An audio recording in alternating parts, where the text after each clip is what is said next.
Russian military forces have initiated a large-scale aerial assault on Ukrainian territory, combining missile and drone attacks in an effort to overwhelm defense systems and damage critical infrastructure. The assault targeted multiple regions across Ukraine, with a particular focus on energy facilities and transportation networks. Ukrainian air defense teams reported engaging numerous incoming threats, successfully intercepting a substantial portion of the attack. Despite these defensive efforts, several projectiles reached their targets, resulting in damage to energy infrastructure and temporary disruptions to power supplies in affected areas. This latest offensive represents a continuation of Russia's strategy to degrade Ukraine's logistical capabilities and test the resilience of its air defense network. The aerial campaign coincides with intensified ground operations in the Kupiansk sector, where Russian units have been pressing against Ukrainian defensive positions. Military analysts observe that the Kupiansk direction has become a focal point of Moscow's current offensive operations, with both sides committing significant resources to the fighting.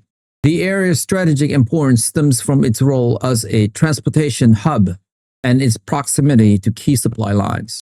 Ukrainian military officials describe the situation as challenging but controlled, noting that their forces are maintaining defensive lines while preparing for potential further escalation of hostilities.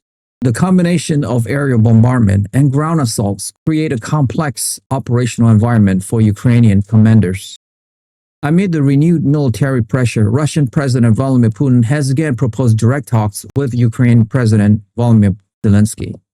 The invitation, extended through diplomatic channels and public statements, emphasized Moscow's stated preference for a negotiated settlement. However, the proposal comes alongside continued military operations and familiar demands that Ukraine accept territorial changes implemented since the beginning of the conflict. The Russian leadership maintains its position that any meaningful dialogue must acknowledge what it described as new realities on the ground, a precondition that Ukrainian officials have consistently rejected as unacceptable. The repeated invitation from Moscow is viewed by many observers as part of a broader information strategy rather than a genuine diplomatic opening. By coupling military actions with peace proposals, Russia aims to influence international perceptions of the conflict, particularly among nations that have remained neutral or expressed concern about the war's duration and global impact. This approach allows Russian officials to present themselves as seeking peace while continuing military operations, creating a narrative contrast with Ukraine's insistence on reclaiming all occupied territory before negotiations can begin. The tactic also serves to potentially create divisions within the international coalition supporting Ukraine. The Ukrainian government has responded to both the military escalation and diplomatic overture with consistent messaging.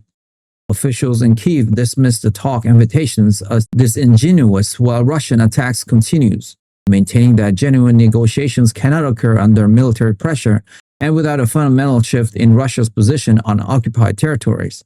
The administration emphasized its commitment to restore Ukraine's territorial integrity and sovereignty through military means if necessary, while keeping open the possibility of diplomatic solutions that respect the nation's pre-2014 borders.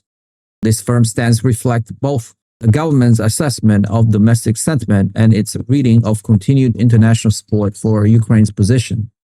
Western nations have responded to the latest development with renewed commitment to military assistance for Ukraine. Security officials from Nato member states have characterized the Kupiansk offensive as part of Russia's effort to seize the initiative before additional Western aid reached the front line. The alliance has accelerated discussions about further strengthening Ukraine's air defense capabilities and providing additional artillery and ammunition supplies. Diplomatic efforts continue alongside military support, with European and American officials working to maintain international consensus on sanctions against Russia while exploring potential avenues for conflict resolutions that preserve Ukraine's sovereignty and territorial integrity. The situation remains fluid, with both military and diplomatic dimensions evolving simultaneously. The ongoing fighting in the Kupiansk sector represents a critical test for both armies, with potential implication for the broader configuration of forces along the contact line. Meanwhile, the diplomatic exchange, however, seemingly intractable at present, continue to represent the only potential pathway toward eventually ending the conflict. Observers note that the coming weeks may prove decisive in determining whether the current phase of fighting results in significant territorial changes or produce a renewed stalemate that could eventually create conditions for more serious negotiations. That's all for me for today. If you like the video presentation and you would like to follow for more, hit that subscribe and like button now, and we will continue to build this show for you. Thank you to all of you guys who have subscribed. It means a lot to me. Thank you so much. I will see you soon. Bye for now.